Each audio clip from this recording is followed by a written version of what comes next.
Saudaraku, sahabat-sahabat Tuhan Yesus, Allah yang kita tahu sudah ada, dan yang ada, dan yang akan datang. Hari ini, kita disegarkan dan dikuatkan oleh kebenaran firman Tuhan. Tetapi, mari kita dengarkan lagu dan pujian melalui Sari Bagiarta, diiringi pianis Reva Kumaat.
Mutiara tak ternilai harta milikku.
Tema renungan hari ini, makna di balik pencobaan. Saudaraku, tidak seorang pun yang bisa lepas dari hidup dan kehidupan dunia ini, dari masalah-masalah, dari tekanan-tekanan, dari depresi kehidupan, dari sakit penyakit, bahkan dari ketakutan dan teror. Baik itu para nabi, baik para raja-raja, maupun para rasul, bahkan hamba-hamba Tuhan, tidak terkecuali kepala pemerintahan, tidak dapat melepaskan diri dari masalah hidup dan kehidupan di dunia yang fana ini. Makna di balik pencobaan, itulah tema yang akan menyegarkan kehidupan rohani kita. Untuk itu saudaraku, mari kita satukan hati kita. Kita berserah, mohon pertolongan Tuhan. Kita berdoa. Allah yang pengasih, yang penyayang, Allah di dalam nama Yesus Kristus Tuhan, yang telah menghapus salah dan dosa kami umat-Mu. Tuhan, melalui Roh Kudus-Mu, Roh yang menolong kami, Roh yang mengajari kami, Roh yang menuntun kami, turun atas hati dan pikiran kami. Terlebih hamba-Mu saat ini, yang berdiri di mimbar khotbah untuk menyampaikan kebenaran firman Tuhan. Bungkus balut tubuh, roh dan jiwa kami ya Bapa, sehingga panah api si iblis tidak dapat mengganggu kehidupan rohani kami untuk mendengar kebenaran firman Tuhan. Berbicaralah ya Bapa, kami umat-Mu sedia untuk mendengar. Di dalam nama Yesus Kristus Tuhan. Amin. Sebagaimana judul atau tema penyegaran rohani kita hari ini, makna di balik pencobaan. Mari saudaraku sama-sama kita buka Alkitab kita dari kitab Yakobus pasal 1 ayat 12 sampai ayat 15. Berbahagialah orang yang bertahan dalam pencobaan, sebab apabila ia sudah tahan uji, ia akan menerima mahkota kehidupan yang dijanjikan Allah kepada barang siapa yang mengasihi Dia. Apabila seorang dicobai, janganlah ia berkata pencobaan ini datang dari Allah. Sebab Allah tidak dapat dicobai oleh yang jahat, dan Ia sendiri tidak mencobai siapapun. Ayat 14. Tetapi tiap-tiap orang dicobai oleh keinginannya sendiri, karena ia diseret dan dipikat olehnya. Dan apabila keinginan itu telah dibuai, ia melahirkan dosa. Dan apabila dosa itu sudah matang, ia melahirkan maut. Sebagaimana doa Bapa kami, jangan bawa kami ke dalam pencobaan, tetapi lepaskan kami daripada yang jahat. Pencobaan dalam bahasa Yunani, peirasmos, mengandung dua pengertian. Yang pertama, ujian atau tes yang bersifat positif, yang tentunya datangnya dari Allah. Dan yang kedua, yang berarti godaan, yang tentu datangnya dari si iblis, yang sifatnya ingin menghancurkan. Perhatikan, peirasmos sebagai ujian dan peirasmos sebagai godaan. Saudaraku, kita lihat bagaimana Yesus dicobai oleh si iblis ketika Yesus selesai melaksanakan puasa adikodrati 40 hari. Tapi Yesus, dia tidak dapat dicobai oleh si iblis. Dan bila kita lihat juga peirasmos, godaan yang datang dari si iblis tentang bagaimana manusia pertama, Adam dan Hawa, digoda oleh si iblis. Firman yang diputarbalikkan oleh si iblis, sehingga melalui godaan itu hilanglah kedamaian, hilanglah kemuliaan Tuhan. Keluar manusia pertama itu dari kemuliaan Firdaus Taman Eden. Saudaraku, kita sebagai manusia-manusia yang percaya, tentu kita harus dan membicarakan tentang peirasmos yang positif yang datang dari Tuhan Allah, yang ingin membangun kita menjadi manusia-manusia baru yang terus-menerus diperbaharui. Kita tidak lepas seperti apa yang saya katakan di awal. Sebagai umat percaya, tidak bisa lepas dari masalah, dari pergumulan-pergumulan hidup, dari tangis dan air mata, karena kehilangan orang-orang yang kita kasihi. Bila kita renungkan, saudaraku, bahwa di balik semuanya masalah-masalah, tangis dan air mata, dan kekurangan-kekurangan, kita renungkan, ada maksud Tuhan, ada makna di balik ujian-ujian ini, di balik pencobaan ini. Apakah kita masih memuliakan Tuhan? Apakah kita masih menyatakan dialah batu karang yang teguh, dialah gembala yang baik, dialah yang membuka jalan bagi kita yang bermasalah? Itu yang saya katakan, indah yang bertuhan itu. Saudara harus mengatakan indah Tuhan, enak yang bertuhan itu. Berbahagialah kita sebagai anak-anak Tuhan. Saudaraku, dikatakan di ayat 13 dan 14, saya penekanan di sini dikatakan, apabila seorang dicobai, janganlah orang itu ia berkata, pencobaan ini datangnya dari Allah. Jangan katakan bahwa masalah-masalah, tangis dan air mata, masalah dompet yang sudah beradu kulit dalam arti sudah mulai berjuang. Jangan mengatakan bahwa Tuhan Allah sudah meninggalkan saya. Tuhan ingin menguji iman kita. Itu yang disebut peirasmos, pencobaan dalam ujian, dalam tes. Jadi jangan kita mengatakan pencobaan ini dari Allah, sebab Allah tidak dapat dicobai oleh yang jahat. Dan ia sendiri tidak mencobai siapapun. Perhatikan, Allah itu, Yesus itu tidak mencobai siapapun juga.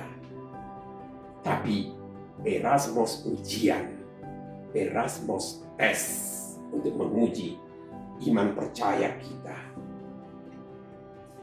Saudaraku, dikatakan tadi bahwa tiap-tiap orang dicoba oleh keinginannya sendiri, dicobai oleh keinginannya sendiri. Kepintaran yang sudah merasa hebat, merasa pemimpin yang besar. Kita bisa melihat sekarang di media-media sosial, masa-masa pandemi COVID ini, gereja-gereja sudah mengadakan ibadah online, ibadah live streaming, bahkan sudah mengadakan YouTube penyegaran rohani. Sehingga apa yang kita lihat disaksikan banyak orang di media sosial, bagaimana gembala-gembala satu gereja, pemimpin-pemimpin satu gereja yang berseteru yang menuduh bahwa gembala gereja sana, pendeta sana sudah melakukan hal-hal pemahaman yang salah, sehingga terbuka ketidaknyamanan. Ada rasa malu kita sebagai umat percaya. Mengapa ada gembala-gembala yang merasa hebat, merasa besar, pendeta yang besar berseteru, padahal mimbar khotbah sudah mengatakan, jangan kamu menghakimi, kasihilah musuhmu, dan berdoalah untuk mereka yang menganiaya kamu. Ya, memalukan saudaraku, saya tidak menghakimi, tapi saya merasa malu. Sehingga banyak umat-umat yang merasa ragu-ragu karena perseteruan daripada hamba-hamba, gembala-gembala, pemimpin-pemimpin gereja yang merasa hebat. Sebaiknya saudaraku, lihat apa yang dikatakan Yohanes. Perhatikan, renungkan perkataan Yohanes di dalam Yohanes pasal 3 ayat 30. Iya, kata Yohanes, harus makin besar. Yesus itu harus makin besar, tetapi aku, kata Yohanes, harus makin kecil. Tetapi mengapa hamba-hamba, pemimpin-pemimpin gereja yang merasa hebat, merasa paling besar? Mari kita renungkan saudaraku, tidak ada yang hebat kita ini. Apa yang ada pada kita? Sebentar juga bila Tuhan berkenan, bila kita tidak mau merendahkan diri, kita mau menyombongkan diri, itu akan punah dengan cara Tuhan yang kita tidak tahu apa dan bagaimana cara Tuhan tersebut. Maafkan saya bila saya katakan banyak selentingan saat ini. Ada teologi kemakmuran. Teologi kemakmuran, gereja yang menekankan tentang persembahan sulung di awal tahun, gaji pertama, pendapatan pertama di awal tahun itu harus diserahkan katanya untuk kerajaan Tuhan, karena itu adalah hak dan milik Tuhan. Bahkan bila saudara katanya memberikan persembahan untuk Tuhan, saudara akan digandakan, diganti 10 kali lipat, 30 kali lipat, 50 kali lipat, bahkan 100 kali lipat. Apakah itu kasih? Hendaklah masing-masing memberikan dengan sukacita, jangan dengan sedih hati atau terpaksa, karena Tuhan menginginkan orang yang memberikan dengan sukacita.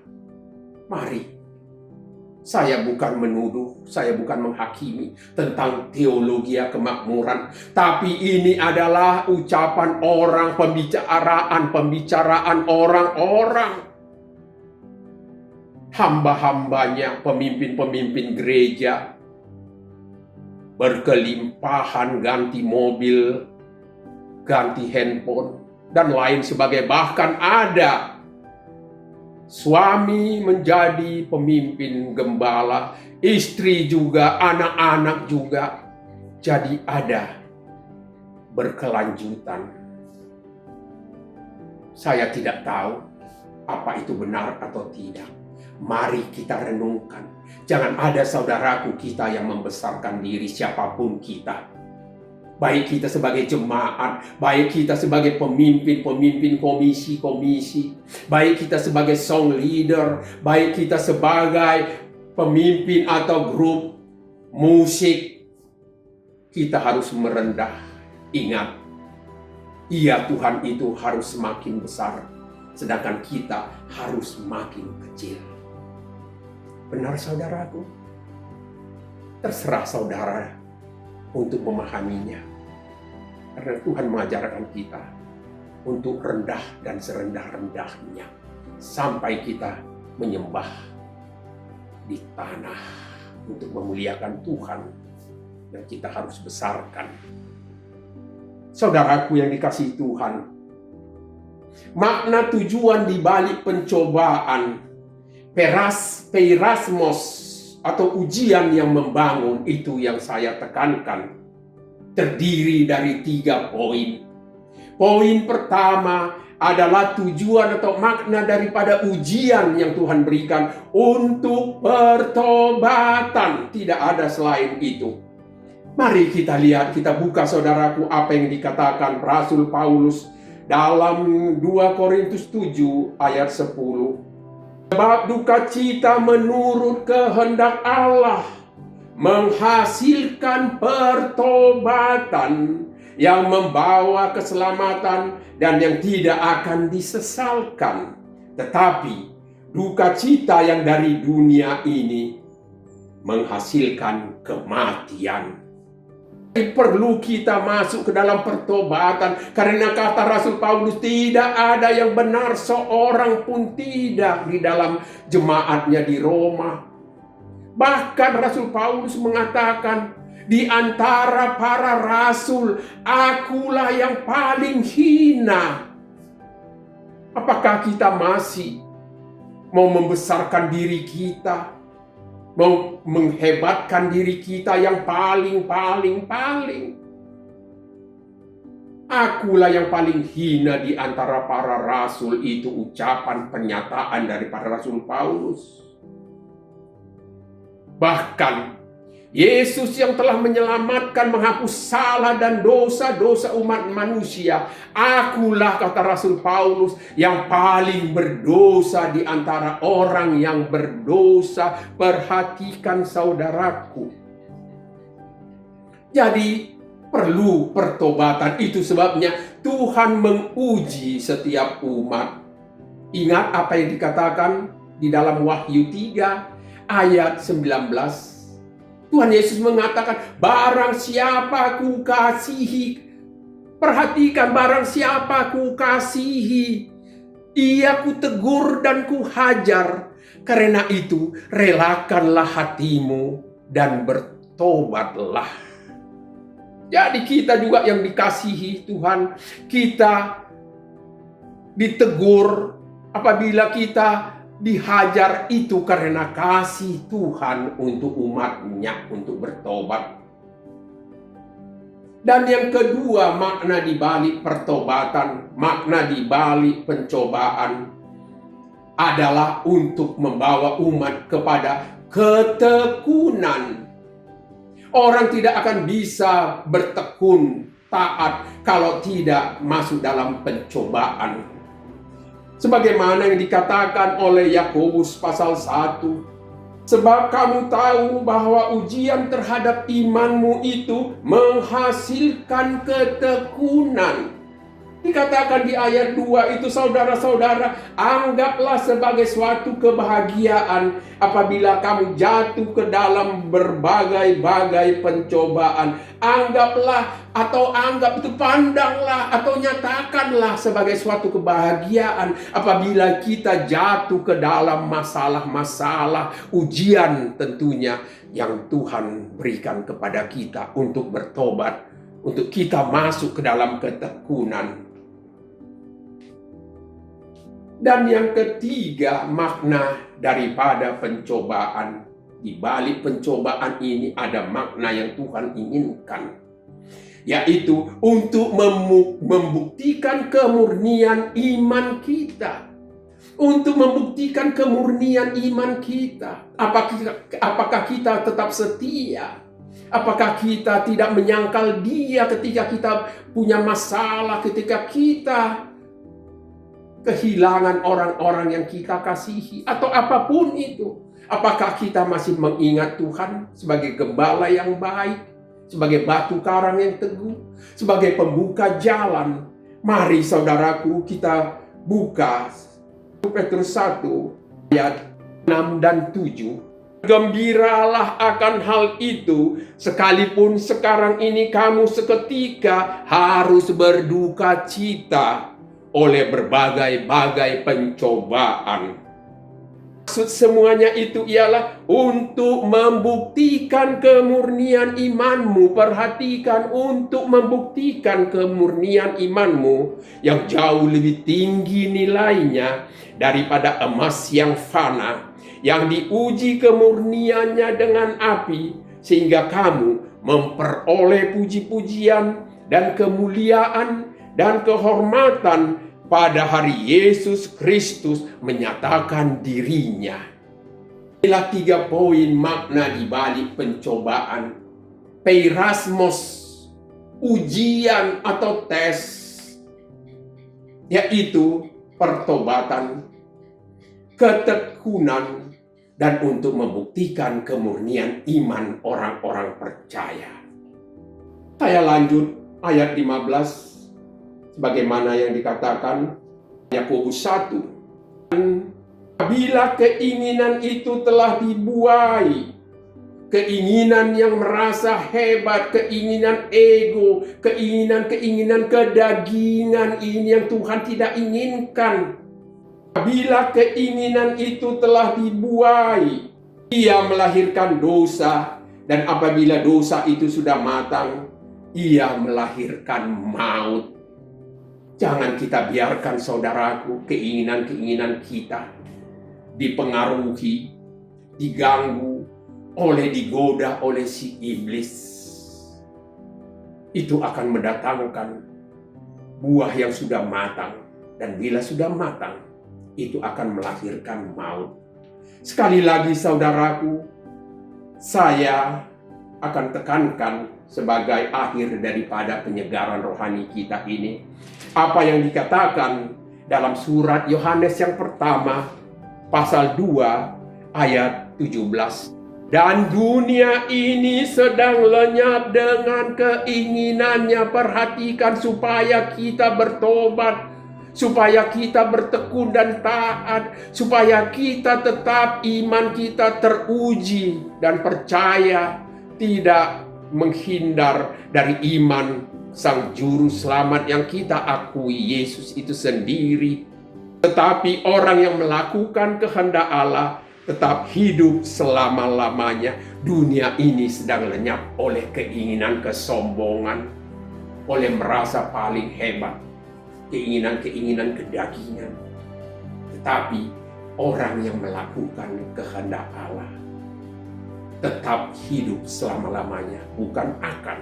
Tetap hidup selama-lamanya. Hidup dalam kehidupan dunia ini ada damai sejahtera, ada tetap di dalam jalan dan kebenaran, dan ada tetap di dalam firman Tuhan, dan hidup untuk selama-lamanya di sorga yang baka.